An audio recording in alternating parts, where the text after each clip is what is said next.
আমরা কোথায় থাকতাম? আমরা তো মাঠে পলাতাম। এখন এই বেটা বিএনপি আসুক, এক একটা বাড়ি তারেক যা বুঝে দিয়েছে, তারেক রহমান বুঝেছে, খেয়াল করো নোমা, তারেক রহমান বুঝেছে প্রত্যেকটা বাড়ি একটা করে ফ্যামিলি কার্ড দেবে। ফ্যামিলি কার্ড মানে একটা করে কার্ড তৈরি করে দেবে, সেই কার্ডে 7 থেকে 8,000 করে টাকা যতদিন বাঁচবা ততদিন প্রত্যেক মাসে মাসে পেয়ে যাবে। ভাতা ভাতা প্রত্যেক বাড়ি একটা একটা করে মহিলাদের।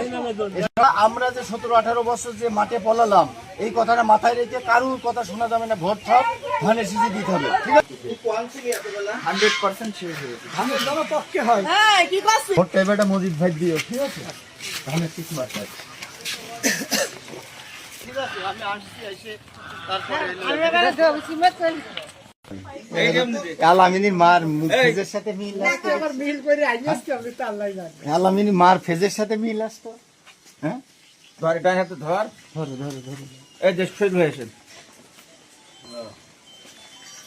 আল্লাহ, এ ঢাকায় পর্যন্ত চলে যাবে। আলামিন আইসো, ভোট চাওয়া শুরু করো, ভোট চাওয়া শুরু করো। ভোট ভোট নিজেদের বাড়ি ঠিক করো, যদি কোনো ঝামেলা থাকে মুক্তা ভোট চাওয়া শুরু করো, ভোট চাওয়া শুরু করে দাও। আর এই বেটা যদি মজিদ ভাই এমপি হয়, প্রত্যেকটা বাড়ি বাড়ি এটা ঘোষণা দিয়েছে তারেক রহমান, প্রত্যেকটা বাড়ি একটা একটা করে ফ্যামিলি কার্ড দেবে। ফ্যামিলি কার্ড মানে মহিলাদের নামে হবে, তারা যতদিন বাঁচবে তারা। কালকে তো দিল আমাদের বাড়িতে সবাই দিল, আমি যাবো, ছোট বউ,